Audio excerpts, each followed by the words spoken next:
আসসালামু আলাইকুম সবাইকে। আহ, করিডোর নিয়ে আজকে মিটিং হয়েছে আপনার। দিনভর এটাই চলতেছে আজকে করিডোর। তো রাত 8টার পরে আপনার সবাই বসছিল যমুনাতে, ঠিক আছে?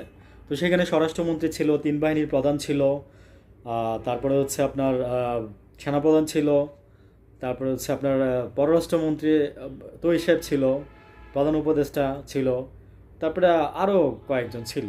তো আমি মেন কয়েকটা নাম বললাম, কিন্তু কি রেজাল্ট হয়েছে কিছু বলা হয় নাই, জানানো হয় নাই।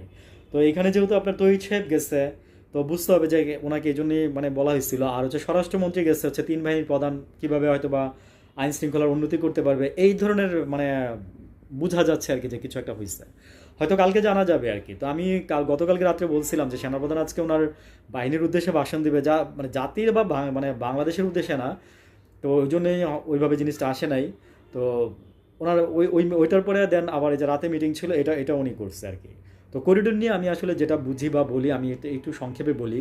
সেটা হচ্ছে যে করিডোর আসলে দিলে হবে কি জানেন, যে মানে আমেরিকাকে মূলত ওই জায়গাটা চাচ্ছে দখল করার জন্য, বা ওইখানে একটা ঘাঁটি করার জন্য, ঠিক আছে, যেন চায়নাকে নিয়ন্ত্রণ করতে পারে।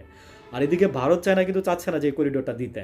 আরাকান আর্মি কি মায়ানমারের একটা মানে কি বলা যায়, মানে মায়ানমারের সাথে একটা মানে দ্বন্দ্ব করতেছে, এরকম একটা মানে আর্মি এরকম আরাকান, আচ্ছা যাই হোক। তো ওরা আপনার যেটা করতেছে সেটা হচ্ছে, ওদের দেখেন ওদেরকে কিন্তু আমেরিকায় চালাচ্ছে। গত 1 বছর আগে, 1.5 বছর আগে কিন্তু ওদের রসদ শেষ হয়ে গেছিল। তাদেরকে কিন্তু আমেরিকা আজকে পর্যন্ত টিকায় নিয়ে আসছে এই পর্যন্ত, বুঝছেন, খাবার দিয়ে। কারণ পেটে ভাত না থাকলে তো আপনি যুদ্ধ করতে পারবেন না। আর ওরা কিন্তু দখল করতে করতে আজকে এই পর্যন্ত আসছে। আরাকান আর্মি দখল করতে করতে এই কারণে আসছে, এই পর্যন্ত আসছে। এখন খলিল সাহেব নাকি বলছে মানবিক মানবিক করিডোর, না মানবিক করিডোর কথাটা বলে না, মানবিক কথাটা উচ্চারণ করে না, এটা রেকটিফিকেশন করে নিন সবাই। ঠিক আছে, অনেক জায়গায় অনেক বড় বড় লোকে বলতেছে যে মানবিক করিডোর বলতেছেন। না, মানবিক করিডোর কিন্তু খলিল ভাই বলে নাই। কিন্তু খলিল সাহেব যেটা বলছে, ডক্টর খলিল যেটা বলছে, সেটা হচ্ছে আসলে ওনার উদ্দেশ্যটা কি। ওনার উদ্দেশ্যটা হচ্ছিল যে রোহিঙ্গাদের ওই যে একটা কথা দিয়ে আসছিল, এবং রোহিঙ্গার এই ইস্যুটা নিয়ে উনি কাজ করতেছে, এবং উনি কিন্তু প্রধান রোহিঙ্গা ইস্যুটা নিয়ে, মানে ওদের কিভাবে দেশে ফিরানো যায়। তো উনি হয়তো ভাবতেছে যে ওদেরকে আমরা ফিরাই দিতে পারলে এরকম এরকম হবে। কিন্তু এদিক দিয়ে যে আপনার উপর চায়না, যে আপনার উপরে বিল্লা হবে, আপনি চায়নারে জিজ্ঞেস করছেন একবারও? আপনি তো চায়নারে জিজ্ঞেস করেন নাই। এদিকে তো হিসাবে কথাটা তুলে দিচ্ছে যে মানবিক। তো সাহেব না, মানবিক কথাটা উনি কোথাও বলে নাই, ডাক্তার খলিল সাহেব, বুঝছেন? তো খলিল সাহেব আরও ভিতরে ভিতরে ক্যান্টনমেন্টের লোকজনদের নিয়ে কাজ করতেছে। কিন্তু আসলে এটা কতটুকু সফল হবে আমি জানি না। তবে অনেক মানে সেনা প্রধানও চাচ্ছে না, ইভেন অনেক অনেক সোলজারও চাচ্ছে না।